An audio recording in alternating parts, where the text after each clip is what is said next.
Hey guys, welcome back to the channel and I hope all of you are doing absolutely fine. आप सब लोग बहुत अच्छे होंगे, मुझे पता है, और बहुत बढ़िया से होंगे। बहुत दिनों बाद आप लोगों से बात कर रहा हूँ। एक्चुअली ये जो वीडियो है ये मुझे बनाना था बहुत दिन पहले, लेकिन ड्यू टू वेरियस रीजंस, बहुत सारे रीजंस के लिए ये वीडियो इतना लेट हो गया। तो फर्स्ट ऑफ ऑल दिल से सॉरी कि मैं बहुत दिनों से आप लोगों के लिए वीडियो नहीं ला सका। बहुत लेट हो गया वीडियो लाते लाते, लेकिन इसके लिए पीछे बहुत सारे रीज़न्स है। आप होप्स हो कि आप लोग मुझे माफ़ कर दोगे, क्योंकि गाड़ी ख़राब हो गई थी। गाड़ी वर्कशॉप में गया हुआ था, वो रिटर्न आई थी, लेकिन फिर भी उसमें प्रॉब्लम्स फिर भी चल रहे थे। इसके बाद मैंने इसको फिर एक लोकल वर्कशॉप में दिखाया, उसने मुझे फिर ठीक करके दिया। तो फिर एक प्रॉब्लम सॉल्व हो गया तो दूसरा प्रॉब्लम आ गया, बहुत सारा कुछ चल रहा था यार। तो फाइनली अभी जाके लास्ट एक प्रॉब्लम अभी भी रह गया है, अभी नहीं हो रहा है।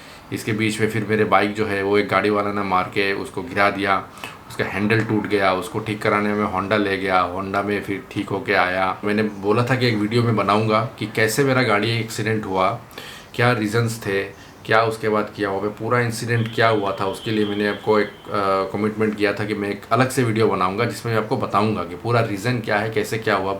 तो अगर 1 घंटा और हम लोग पहले निकलते, या फिर अगर स्नोफॉल 1 घंटा बाद अगर शुरू होती ना, तो फिर हमारे साथ ये सब नहीं होता और हम लोग आराम से निकल जाते। पूरा ट्रिप ख़त्म हो गया था। लास्ट में आके हम जब कारू आ रहे थे पेंगोंग से, तब हम फंस गए।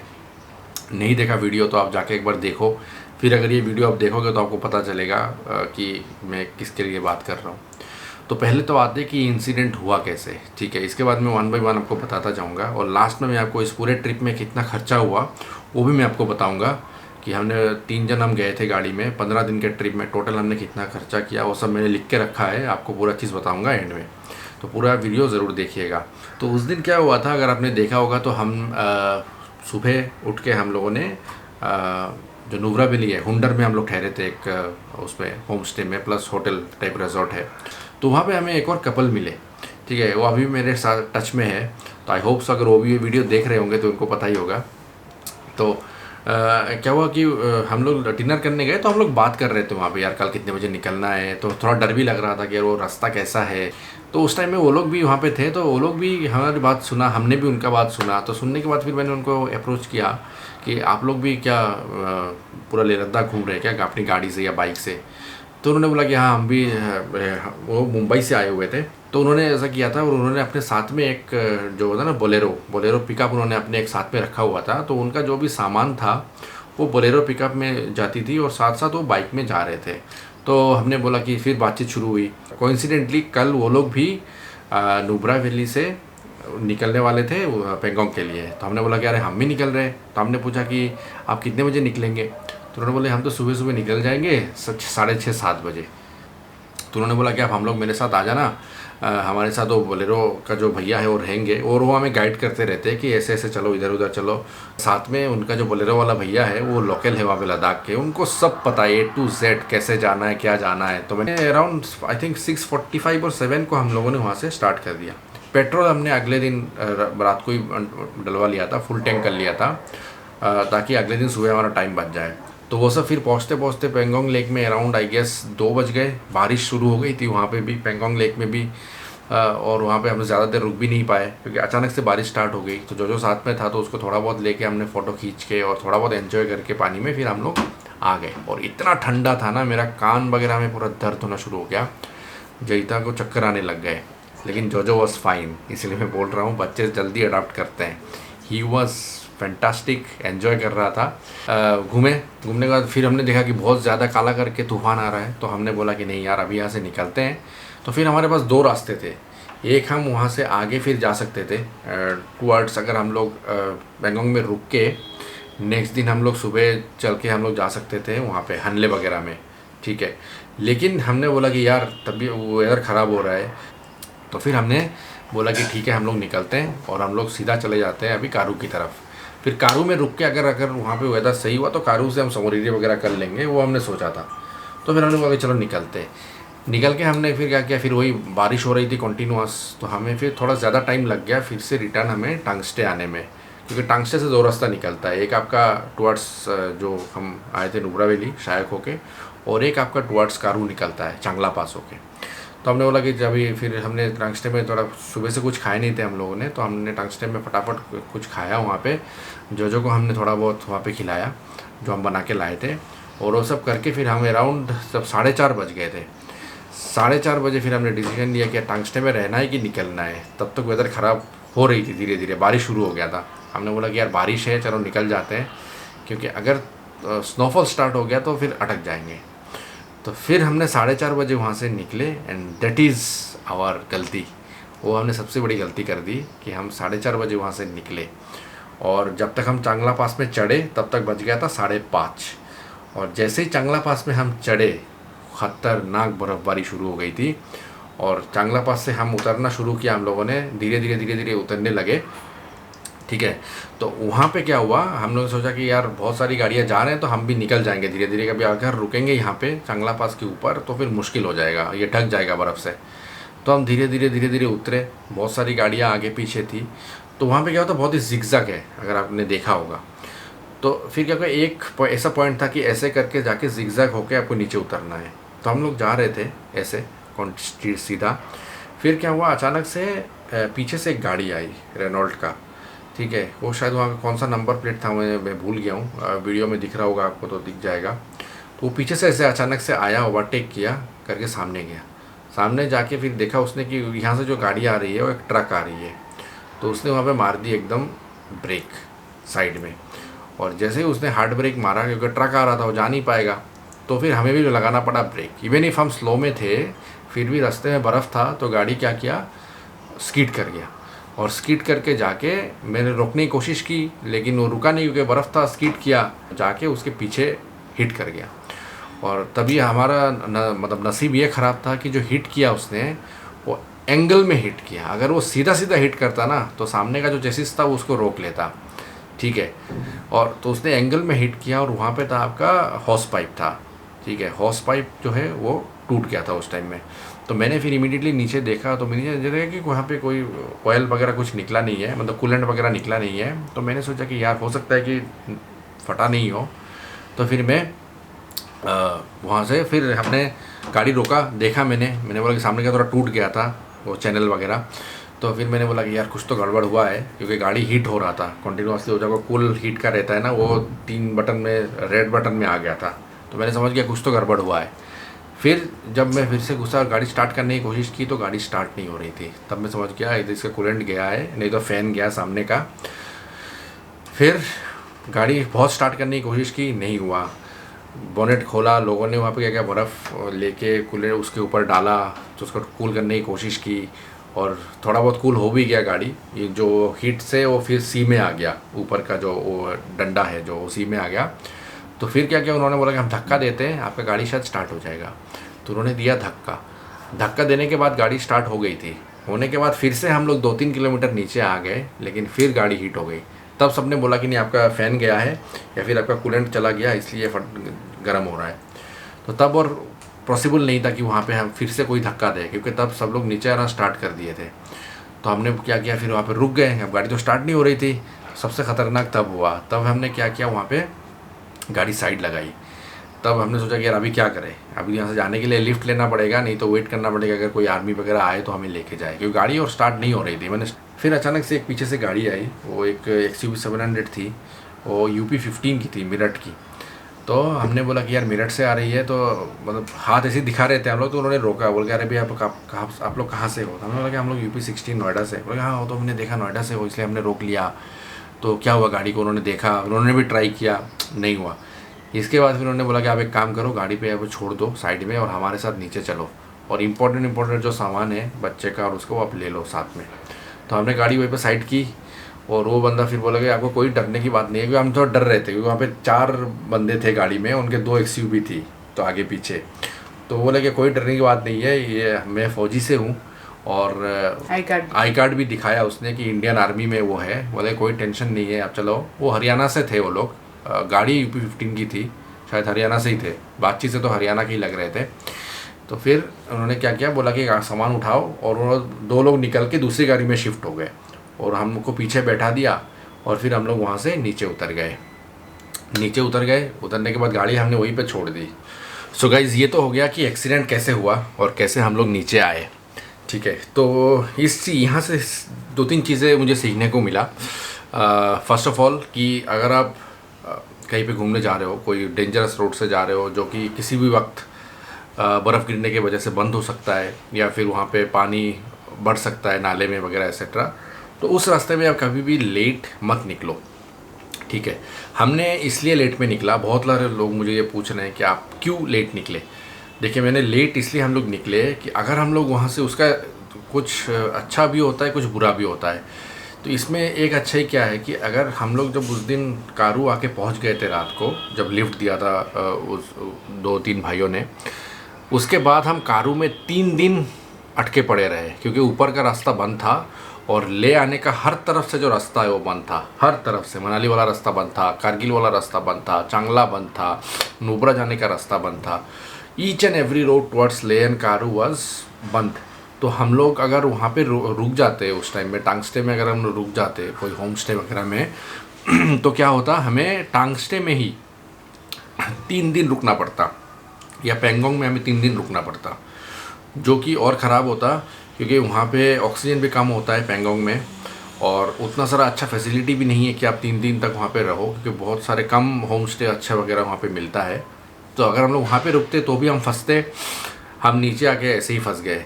लेकिन जो ऊपर एक्सीडेंट होता वो शायद नहीं होता, तो वो अगर हो गया तो वो एक ख़राब चीज़ हुआ है। ठीक है, तो इसमें 2-3 चीज़ें हैं। फर्स्ट कि अगर आप बहुत सारे लेट हो रहे हो कहीं पे, अगर आपको डाउट है कि आप जा सकते हो नहीं जा सकते हो, तो आप मत जाना, आप रुक जाना वहाँ पे। हम उस दिन रुक जाते, अगर हमारे साथ जो नहीं होता तो हम रुक जाते, क्योंकि हम लोग अगर 2 लोग होते तो वहाँ पे कुछ भी हम खा के कुछ भी वो करके हम लोग 3 दिन रुक जाते टांग स्टे या पेंगोंग में। सिंस जो हमारे साथ था उसका खाना वगैरह हम कहाँ बनाते, क्या करते वहाँ पे, कुछ लेके वो था भी नहीं हमारे साथ उतना ज़्यादा कि हम 3 दिन 4 दिन तक वहाँ पे रुक जाए, ठहर जाए। तो इसीलिए हमें वो रिस्क लेना पड़ा और वो रिस्क लेने के बाद फिर हम लोग वहाँ पे फंस गए। लक ख़राब था हमारा कि वो एक्सीडेंट हमारे साथ ही हुआ। लक ये भी ख़राब था कि वो बंदा, वहाँ पे कोई ज़रूरत नहीं था कि वो पीछे से ओवरटेक करके आए, क्योंकि हम लोग ना पूरा चांगला चढ़ गए थे, बर्फ़बारी में भी चढ़ के हम 7 किलोमीटर नीचे उतर भी गए, 9 किलोमीटर। इसके बाद बस 2-3 किलोमीटर 4 किलोमीटर हार्डली था जो बर्फ़ वाला था, इसके बाद बर्फ़ नहीं थी, हम नीचे पहुँच जाते। तो जो लोग हमें लिफ्ट दे रहे थे, वो फौजी वाला जो भाई थे हमारे, उन्होंने भी बोला कि आपका लक बहुत ख़राब है, अगर आप 2-2.5 किलोमीटर और नीचे आ जाते तो फिर आप आराम से निकल लेते। लेकिन वो बंदा पीछे से आके ऐसा, उसने पीछे से ऐसे क्रॉस करके आया और ऐसे टर्न था, तो आके यहाँ पे उसने ट्रक देखा तो उसने मार दी सामने ब्रेक, हार्ड ब्रेक, और मैंने भी ब्रेक लगाया, लेकिन डिस्टेंस बहुत कम था उसके और मेरे बीच में, क्योंकि मैं डिस्टेंस मेंटेन कर रहा था उसके आगे वाले जो गाड़ी उससे, तो ये बीच में आके घुस गया है। तो इसके लिए क्या हुआ कि उसके और मेरे बीच में डिस्टेंस बहुत कम था, गाड़ी स्किड करके उसके पीछे लग गई, एक्सीडेंट हो गया। तो आप इसमें 50% मेरी गलती मान सकते हो कि मैं लेट निकला, 50% उसका गलती है कि वो पीछे से आया, ओवरटेक किया, आगे जाके हार्ड ब्रेक मारा। ये हो गया आपका नीचे उतरते वक्त की कहानी। अभी हम बात करते हैं कि हम लोग जब नीचे आए तो क्या हुआ। तो हम आए नीचे और हमने एक बहुत बढ़िया सा एक मतलब बेसिक सा बढ़िया बोल रहा हूँ, क्योंकि वो होटल के जो लोग थे, बुद्धा होटल बोल के था, वो होटल बेसिक है, लेकिन वहाँ के जो लोग हैं और जो ओनर है, they are very very friendly and cooperative यार। हमें जो चाहिए था उस 3-4 दिन में, जो हम अटके थे वहाँ पे 3 दिन, उन्होंने सब कुछ हमें प्रोवाइड किया। जो हमने खाना चाहा उन्होंने दिया। नीचे ग्रोसरी शॉप है ओनर का, वहाँ से जो सामान हमें चाहिए था हमने लिया, ईच एंड एवरीथिंग। हमने वहाँ पे कैसे उसको लाए, उसके लिए हम बहुत टेंशन में थे, क्योंकि गाड़ी ऊपर में था, तो ऊपर में आप सोच सकते हो कि कितना बर्फ़बारी हो रही होगी कि रास्ता बंद है। तो मैंने तो सोचा कि यार गाड़ी तो इधर बर्फ़ से ढक गई होगी या फिर उसका सामान पार्ट सब चोरी हो गया होगा। तो मैंने उस दिन सुबह फिर जो वहाँ पे लोकल पुलिस स्टेशन था या फिर जो इमरजेंसी नंबर था वहाँ पे कॉल किया। तो उन्होंने बोला सर आज तो रास्ता पूरा बंद है, ले हर तरफ से बंद हो गया है, जाने का कोई चांस ही नहीं है ऊपर। तो मैंने बोला ठीक है यार। तो उस दिन फिर मैंने टाटा सर्विस सेंटर में भी कॉल किया, तो उन्होंने मुझे बोला कि सर जैसे ही रास्ता खुलता है और सर्विस सेंटर में ले आना, हम उसको देखेंगे क्या प्रॉब्लम हुआ है पे गाड़ी में, ठीक कर देंगे तो आप निकल सकते हो। तो मैंने बोला ठीक है। तो फिर मैंने वहाँ पे होटल के जो ओनर है उनसे बात करके मैंने क्रेन सर्विस का नंबर लिया, क्रेन सर्विस वाले को फ़ोन किया, उसको भी मैंने स्टैंड बाई में रखा कि भैया अगर रास्ता खुलता है आज तो इमीडिएटली आपको जाना है, जाके गाड़ी ऊपर से लेके आना है, चाहे जितने पैसे लग जाए कोई दिक्कत नहीं है, गाड़ी ऊपर से लाना इम्पोर्टेंट है। वो दिन पूरा चला गया। फिर बर्फ़बारी हुई, कारू में बारिश हुई बहुत ज़्यादा, ऊपर बर्फ़बारी और बढ़ता गया। तो वो दिन रास्ता पूरा बंद, कोई निकल नहीं पाया। जितने टूरिस्ट थे हमारे साथ, गुजरात के एक टीम था वो भी अटका पड़ा था, एक बांग्लादेश से एक टीम आया था वो भी वहाँ पे अटका पड़ा था, वो लोग बाइक से आए थे। फिर आया उसके बाद अगला वाला दिन, उस दिन भी मैंने सुबह कॉल किया तो बोलते हैं कि सर अभी तक तो नहीं खुला है, हम देखते हैं, अगर खुल जाता है तो देखेंगे, आपको बताएंगे। ये सब कर करके दोपहर 2-3 बज गए। तो अचानक फिर मैंने बोला कि मैं एक काम करता हूँ, मैं इसको ट्वीट करता हूँ कि हम ऐसे फंस गए हैं, ऊपर में गाड़ी है, उसको लाने के लिए अगर मुझे बीआरओ या फिर आर्मी का कुछ हेल्प मिल जाए, और क्योंकि अगर मेरा गाड़ी नीचे आ जाए ना तो उसको ठीक करने में भी मुझे 1-2 दिन और लगेंगे। तो मैं सोच रहा था कि जैसे तैसे गाड़ी अगर नीचे आ जाए मैं उसको ठीक करा लूँ, इसके बाद देखा जाएगा जो होगा। अगर ठीक नहीं होता है, मेजर प्रॉब्लम है तो फ्लाई आउट कर लेंगे वहाँ से, और अगर छोटा मोटा प्रॉब्लम हो जैसे पाइप फट जाता है या फिर कूलेंट निकल जाता है, वो सब अगर ठीक हो जाता है इमीडिएटली तो हम निकल सकते हैं जैसे ही खुलेगा रास्ता। तो फिर मैंने ट्वीट की, तो ट्वीट करने के बाद मुझे इमीडिएटली बीआरओ से कॉल आया। तो बीआरओ के वहाँ पर जो इंचार्ज थे, ऑफिसर इंचार्ज, उनकी तरफ से कॉल आया। उन्होंने बोला कि आप आपकी गाड़ी का नंबर, कलर और कौन सा मॉडल क्या गाड़ी है वो मुझे लिख के आप भेजो। मैं अपनी टीम से जो पेट्रोलिंग टीम है उनको भेजता हूँ, वो लोग ऊपर जाते रहते हैं देखने के लिए कोई फंसा तो नहीं है, तो उनको मैं बोल देता हूँ। तो मैंने उनको भेजा, तो उन्होंने अपनी टीम इमीडिएटली ऊपर भेजा और उन्होंने मुझे 1 घंटे बाद फ़ोन किया कि आपकी गाड़ी हमें आइडेंटिफाई कर लिया है और वो वहीं पे रुकी हुई है और कुछ नहीं हुआ, मतलब वैसे ही पड़ी हुई है, बर्फ़ से आधा ढकी पड़ी है और कोई दिक्कत नहीं है गाड़ी में, गाड़ी वहीं पे है, टायर वायर सब कुछ है, कोई कुछ नहीं लेके गया, सब कुछ ठीक है। बीआरओ के जो इंचार्ज थे उन्होंने बोला कि आप एक काम करो, गाड़ी का चाबी जो है वो ऊपर में एक जगह है, मैं नाम भूल गया हूँ, वो अराउंड कारू से 15 किलोमीटर, 12 से 15 किलोमीटर ऊपर जब चांगला से आप उतरते हो वहाँ पे है उनका बीआरओ का स्टेशन पॉइंट है, उस एरिया का, लद्दाख का, बहुत ही बड़ा। वहाँ पे आप आ जाओ, आके आपका चाबी दे के जाओ, मैं टीम भेजता हूँ, लेके आ जाएंगे। तो मैं कैसे जाऊँ?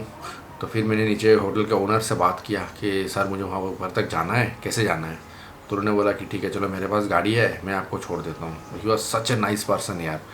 तो उन्होंने फिर क्या किया, अपनी गाड़ी निकाली, एल्टो, ठीक है, एल्टो निकाल के उन्होंने फिर मुझे लेके गए। फिर अराउंड 5 से 5:30 बजे के आसपास मुझे कॉल आया उनका कि आपकी गाड़ी मिल गई है, हम नीचे उसको उतार के लेके आ रहे हैं, स्टार्ट तो हुआ नहीं है, हम उसको टाव करके ला रहे हैं। तो मैंने बोला कि ठीक है, मैं आ जाता हूँ गाड़ी लेने के लिए। तब मैंने क्या किया, मैंने क्रेन वाले को फ़ोन लगाया, साला वो फ़ोन ही नहीं उठा रहा है। तो मैंने लास्ट मोमेंट मुझे धोखा दे दिया, अब मैं कैसे लाऊँ? तो मैंने वहाँ पे गया, जाके मैंने उन्हीं को रिक्वेस्ट किया, जो ऑफिसर इंचार्ज है, उन्होंने बोला कि ठीक है हम लोग एक काम करते हैं, आपकी गाड़ी हम कारू तक छोड़ देते हैं, कारू से आप देख लो कैसे ले जाना है, उसके आगे हम नहीं ले जा पाएंगे। तो मैंने बोला कि ठीक है। तो उन्होंने और 12 किलोमीटर नीचे कारू तक उन्होंने गाड़ी को ला के छोड़ दिया। तो वहाँ पे एक प्रॉब्लम और हो गई, वहाँ पे वो लोगों ने जो गाड़ी को टाव किया था ना, उसके लिए भी गाड़ी में बहुत डैमेज हुआ है, मैं बताता हूँ आपको। उन्होंने गाड़ी को क्या किया, फ्रंट टायर, मतलब फ्रंट को ऐसे चढ़ा के उन्होंने टाव करके नहीं लाए। उन्होंने क्या किया, गाड़ी को ऐसे स्ट्रेट में बांध दिया और गाड़ी को स्टार्ट करके न्यूट्रल में डाल के गाड़ी को लेके आए नीचे तक। उस वजह से क्या हुआ, गाड़ी फिर से ओवरहीट हुई, मेरी ब्रेक पैड्स और जो वो है, क्योंकि वो बार बार ब्रेक मार रहे थे ना, जैसे आगे वाला ब्रेक मारता है ये भी मारता है, ये करता है ये भी करते हैं, तो कंटिन्यूसली वो हीट होके मेरा एबीएस का जो वायर है वो भी जल गया, ब्रेक पैड जल गए। मतलब बहुत ही, मतलब क्या बताऊँ यार मैं, वो क्रेन वाला अगर आ जाता ना तो वहीं से वो उठा के ऊपर से लेके आ जाता। और वो इसी सिचुएशन में उन्होंने चांगला से वो लेके आए नीचे और यहाँ से वो नीचे तक लेके गए कारू तक। तो इस पूरे डिस्टेंस में मेरा पूरा ब्रेक पैड, एबीएस वायर सब कुछ जल गया। तो मैंने एक और क्रेन का अरेंजमेंट किया, वो साला और पैसा मांग रहा था कुछ, उसने मेरे से 10-15 हज़ार रुपये कुछ लिया, वो कारू से ले का सर्विस सेंटर तक गाड़ी छोड़ने के लिए। मैंने बोला कि ठीक है भाई, अभी तो पहुंचा दे जैसे तैसे, ठीक है, पैसा लेना है ले ले, लेकिन अभी मैं क्या कर सकता हूँ। मुझे एक बार क्लैरिटी आ जाए ना कि गाड़ी रखना पड़ेगा 2 महीने, तो मैं फ़्लाइट लेके निकल जाऊँ। और अगर वो बोलता है कि नहीं सर मैं 2 दिन में ठीक करके दे दूँगा, तो फिर मैं वेट करके गाड़ी लेके निकल जाऊँ। नहीं तो फिर मुझे मतलब दिल्ली से आना पड़ेगा गाड़ी लेने के लिए। ठीक है, ऑलरेडी मैं बिहाइंड द शेड्यूल चल रहा हूँ। तो फिर हमने उस दिन 5:30 बजे क्रेन आई कारू में, वो लेके फिर गाड़ी सर्विस सेंटर छोड़ दिया। 6:30 बजे पहुँचे हम। तो उसने गाड़ी रिसीव कर ली, तो वहाँ के जो वो थे इंचार्ज थे, उन्होंने रिसीव कर लिया। बोला कि कल सुबह सुबह आप आ जाना, हम 9 बजे का काम स्टार्ट करेंगे, तो देखेंगे आपकी गाड़ी में क्या दिक्कत हुई है। लेकिन हो गया 8, 9, 10, 11 तारीख को सुबह सुबह उठ के मैं गया वहाँ पे। जाने के बाद फिर उन्होंने पूरा गाड़ी मेरी सामने चेक किया, A to Z खोला। आपने पूरा देखा होगा वीडियो में कि उन्होंने सब कुछ खोला। वहाँ पे 2 बंदे थे, एक यूपी का था, एक वहाँ पे लोकल लद्दाख का था। वो है तो बहुत कम उम्र के, लेकिन they are very very expert, efficient. उन्होंने खोल के एक चीज़ देखा, मुझे दिखाया कि सर देखो आपका ये फट गया है, ये चेंज करना पड़ेगा, वो चेंज करना पड़ेगा। अगर सामान मिल जाता है तो हम आपको आज ही गाड़ी ठीक कर देंगे। ये तो हो गया, सुन के मुझे बड़ा अच्छा लगा कि ठीक है। अब क्या हो गया, बात ये होने के बाद फिर वो मुझे बोलते हैं कि सर सामान तो यहाँ पे मिलेगा नहीं। मैंने बोला सामान मिलेगा नहीं मतलब? बोलते हैं सर यहाँ पे सिर्फ टाटा स्टॉर्म जो है उसका सामान मिलता है और आपका ट्रक का सामान मिलता है। यहाँ पे गाड़ियों का सामान मंगवाना पड़ता है इधर कारगिल से, नहीं तो श्रीनगर से। और आपका जो गाड़ी का सामान ख़राब हुआ है वो यहाँ पे नहीं मिलेगा, वो आपको श्रीनगर से मंगवाना पड़ेगा। मैंने बोला कि अरे भाई अब श्रीनगर से मंगवाऊँगा तो और 2 दिन। तो बोलते कि एक और चीज़ हम कर सकते हैं, आपका जो होस पाइप है उसको हम काट के एक और पाइप के साथ वो करके जॉइंट करके हम आपको टेम्पोररी ठीक करके दे सकते हैं। फिर आप नीचे जाएंगे तो श्रीनगर से आप ठीक करा लीजिएगा। तो मैंने बोला कि यार वही कर दो, अभी मैं श्रीनगर से मंगवाऊंगा 2-3 दिन तो आने में लगेंगे, क्योंकि रास्ता ऑलरेडी बंद है बहुत सारे जगह में, फिर यहाँ पे आप लगाओगे। तो उन्होंने बोला कि ठीक है। तो वो 2 बंदे जो है उन्होंने वो क्या किया, पाइप को काट के फिर जॉइंट करके उन्होंने कूलेंट डाल के सब कुछ करके दे दिया। गाड़ी चालू हो गई, टेस्ट ड्राइव करके हम आए 30-35 किलोमीटर।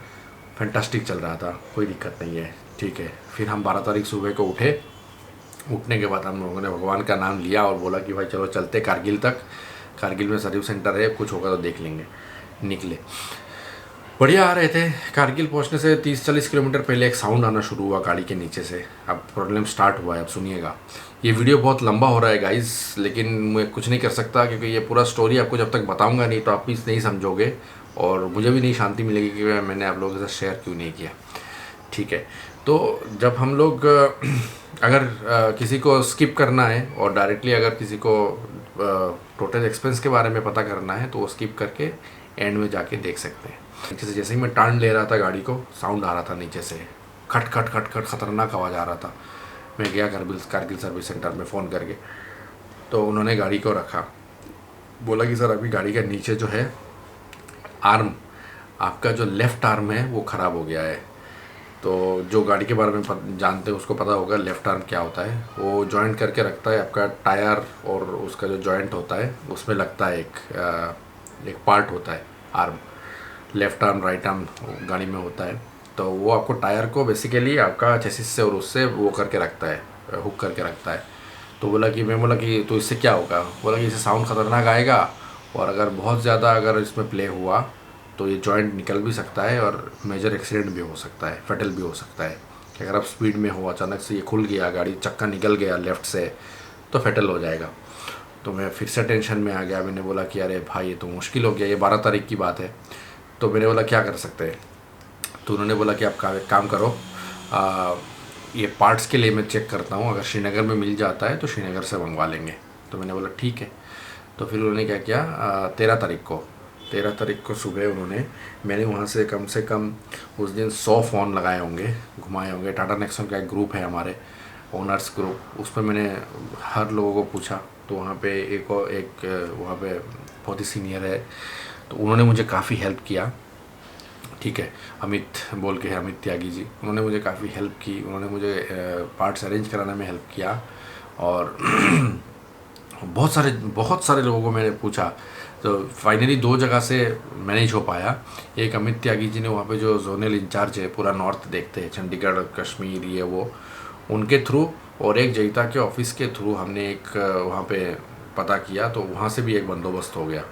तो फाइनली मेरे पास 3-4 घंटे बाद 13 तारीख को दो आर्म आ गए, एक इनके थ्रू अरेंज हो गया, एक जयता के थ्रू अरेंज हो गया। अब मैं किसको मना करूँ? अगर इसको मना करूँ और बाद में ये नहीं मिला और ये मिल गया, तो इसके चक्कर में मैंने बोला कि यार दोनों ही दे दो मुझे, ठीक है। तो फिर इन्होंने क्या किया, जो जोनल इंचार्ज है उन्होंने श्रीनगर से उन्होंने वो पार्ट्स भेजा कारगिल के लिए। तो कारगिल आने में 5-6 घंटा लगता है। तो मैंने बोला कि यार अभी तो ऑलरेडी बच गया है एक, और अभी अगर 5-6 घंटा तो 7, तो फिर आज तो लगेगा नहीं, तो फिर मुझे 1 और दिन रुकना पड़ेगा। तो फिर कारगिल वाले भी बहुत हेल्पफुल थे, टाटा सर्विस सेंटर वाले। उन्होंने बोला नहीं सर, अगर आज 7-8 बजे तक भी आ जाता है तो मैं आपको लगा दूंगा, कोई टेंशन नहीं है। और दूसरा जो जयता वाले से अरेंज हुआ था उसको मैं मंगवा नहीं पाया क्योंकि उसका गाड़ी वो मिस कर गया था, तो वो श्रीनगर में ही रह गया। तो मैंने उसको पे कर दी थी पैसे। एक आर्म का प्राइस है आपका आई गेस 2800 रुपये के आसपास कुछ है। फिर रात को अराउंड 7, 7:30 या 8 बजे के आसपास आर्म आई। आने के बाद उन्होंने फिर मेरी गाड़ी बे में लगाया। रात को 9 बजे, 9:30 बजे गाड़ी का उन्होंने ठीक किया। फिर हम टेस्ट ड्राइव करने गए। फिर उन्होंने बोला कि अभी आपका गाड़ी ठीक है, आप लेके जा सकते हो। यहाँ पे मैं रिस्क लेके आ सकता था, ठीक है, धीरे धीरे चला के मैं आ सकता था श्रीनगर तक। आके मैं श्रीनगर में भी काम करा सकता था, लेकिन बीच में जोजिला पास आता है, रास्ता बीच में बहुत सारी जगह में ख़राब है। तो मेरे साथ बच्चा है, जयता है, अगर बाई चांस कहीं पर चक्का बक्का खुल गया रास्ते में, फैटल हो गया, तो भाई साहब वहाँ पे मैं क्या करूँगा। इसीलिए मैंने वहाँ से नहीं निकला। मैं पार्ट्स वहीं पे मंगवाया मैंने कारगिल में, और फिर मैंने काम करा के फिर मैं निकला। तो हम निकले वहाँ से 14 को सुबह अर्ली मॉर्निंग हम निकल गए। हम रात को अराउंड 10:30-11 बजे हम पहुँचे। कहाँ, हम 5 बजे पहुँचने वाले थे, 10 बजे पहुँचे। फिर अगले दिन सुबह उठ के हम उधमपुर से निकले, और उस टाइम में दिल्ली में भी फ्लड आ चुकी थी। तो हम ये भी डर रहे थे कि भाई दिल्ली में हम कैसे पहुँचे। रास्ते में कहीं पे सुना था कि जलंधर के आसपास पूरा रास्ता बह गई है, तो वो भी डर था।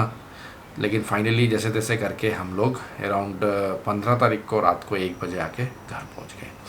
सो this is the whole story guys. अगर मतलब आप लोगों ने, बहुत सारे लोगों ने मुझे पूछा था इंस्टाग्राम में, बहुत सारे लोगों ने मुझे मैसेज किया था कि सर एक्चुअली हुआ क्या था, कैसे आप पहुँचे।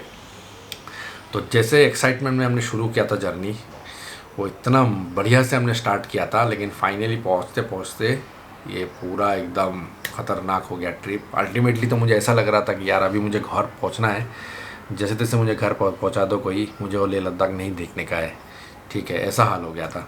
और अकेले अकेले तुम कितना संभालोगे। लेकिन फाइनली जो भी हो, फाइनली हम पहुँच गए घर, और सब कुछ करके 15 को हम पहुँच गए थे। फिर आने के बाद गाड़ी मैंने सर्विस सेंटर में डाली, हो तो आपको बोल ही दिया मैंने, उसने ठीक करके दिया। उसको साउंड उसने पकड़ नहीं पाया। फिर पता चला कि मैंने बाहर दिखाया, तो आर्म चेंज करने के बाद लेफ़्ट में, राइट में भी साउंड आने लगा। तो राइट में उन्होंने चेक किया, उनको कुछ नहीं मिला। वो बोलते कि बियरिंग चेक करा लो, लेकिन बियरिंग का साउंड वो नहीं था। मैंने एक वर्कशॉप में दिखाया लोकल में, उन्होंने चेक करके बोला कि आपका जो वो है क्या स्टीयरिंग रॉड है, और नीचे कुछ एक क्लिप होता है, एग्जैक्टली मैं नाम भूल जा रहा हूँ, वो भी ख़राब है, वो भी आपको चेंज करना पड़ेगा। आपको शॉकर्स चेंज करने पड़ेंगे, आपका शॉकर्स भी गया है। तो मैंने पूछा यार कितना खर्चा आएगा। तो सर्विस सेंटर में अराउंड बोले कि अराउंड 50-60 हज़ार का खर्चा आएगा मिनिमम। ऑलरेडी मैंने टोटल अराउंड मैंने 15,000 अराउंड 20-22 हज़ार मैंने ऑलरेडी खर्चा कर लिया था गाड़ी के ऊपर, ठीक है। तो उन्होंने बोला कि और आपको अराउंड 50,000 रुपीज़ लगेगा शॉकर्स और स्टीयरिंग रॉड और ये सब ठीक करने में। तो मैंने वर्कशॉप वाले को, भैया को पूछा, तो उन्होंने बोला कि देखो वहाँ से कराओगे तो आपको पैसे तो लगेंगे ही ज़्यादा, कोई वो नहीं है।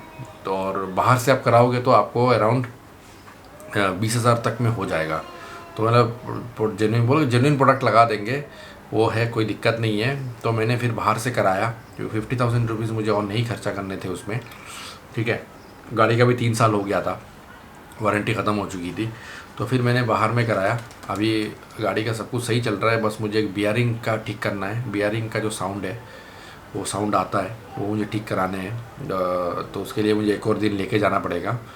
बाकी उन्होंने हेडलाइट वगैरह पूरा चेंज किया है, जो एक्सीडेंटल जो उन्होंने डैमेज ठीक किया है, लाइट चेंज किया है, दोनों सामने का बम्पर, कंडेंसर चेंज हुआ है, फिर आपका फ़ैन चेंज हुआ है, रेडिएटर चेंज हुआ है, ये सब पूरा नया लगा है, सब कुछ नया लगा है।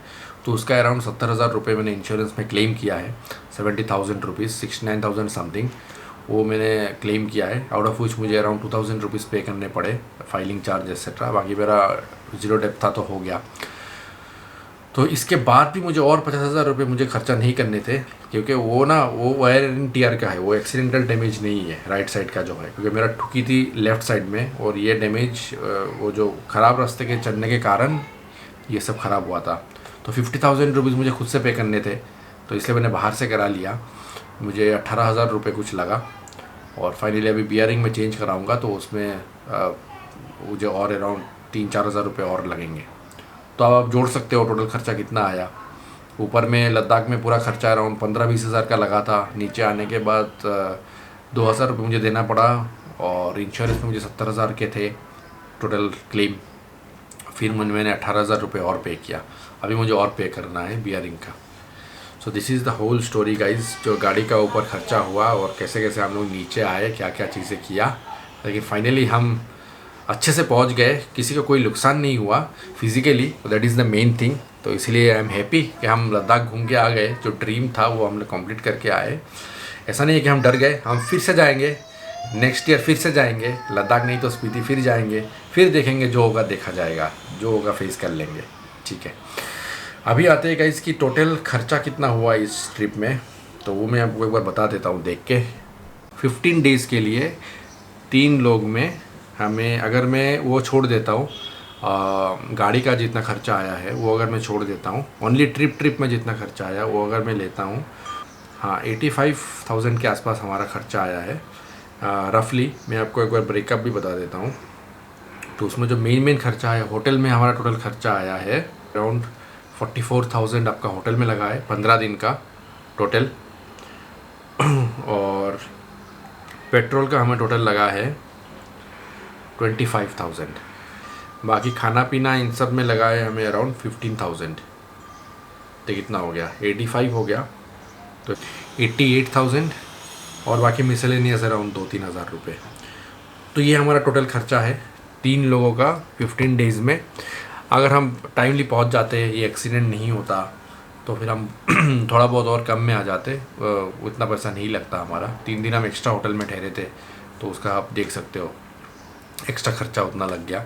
ओवरऑल वी आर सेटिस्फाइड किया, चलो जो होता है अच्छे के लिए होता है। बहुत सारी चीज़ें मैंने इस ट्रिप में सीखा है कि क्या क्या कैसे हैंडल करना है चीज़ें, क्या चीज़ मुझे नेक्स्ट बार नहीं करना है, वो सब भी मैंने सीखा है। गाड़ी भी अभी ऑलमोस्ट सही हो गया है, all good now, we are ready to move again. तो मिलते हैं बहुत जल्दी आप लोगों के साथ एक और ट्रिप में, एक और रोड ट्रिप में, एंड होप सो इस बार भी हम as usual we will rock together. And यार बहुत सारे लोग वीडियोस देख के जा रहे हैं, लेकिन वो सब्सक्राइब नहीं कर रहे हैं, मुझे कमेंट कर रहे हैं, कमेंट करके पूछ रहे हैं, लेकिन दे आर नॉट सब्सक्राइबिंग। तो प्लीज़ यार, please to subscribe to our channel. थोड़ा बहुत सपोर्ट करो भाई को, कि हम थोड़ा और ट्रेवल कर पाए, और भी नए नए जगह हम एक्सप्लोर कर पाए, आपको दिखा पाए कंटेंट्स अच्छे अच्छे। ठीक है, और पूरा वीडियोस देखना, पूरा सीरीज़ देखना, तो आप पूरा कनेक्ट कर पाते हो कोई भी एक सीरीज़ से एक रोड ट्रिप में। अदरवाइज़ बीच में देखने से वो मज़ा नहीं आता। बस आपको इन्फॉर्मेशन चाहिए होता है तो आप आज आते हो, देख के चले जाते हो। बट आई विल सजेस्ट कि प्लीज़ यार सब्सक्राइब कर लो, बेल आइकन दबा दो, ताकि आपको जो कोई भी हम ट्रिप करें नोटिफिकेशंस आते रहे और आप देखते रहो हमारी वीडियो को। ठीक है, तो चलिए मिलते हैं बहुत जल्द एक और रोड ट्रिप में। तब तक के लिए आपका ख्याल रखिएगा और बहुत ध्यान दीजिएगा, अच्छे से रहिएगा, and definitely keep believing your passion and keep chasing your dreams. Okay guys, चलिए मिलते हैं बहुत जल्द। Bye bye.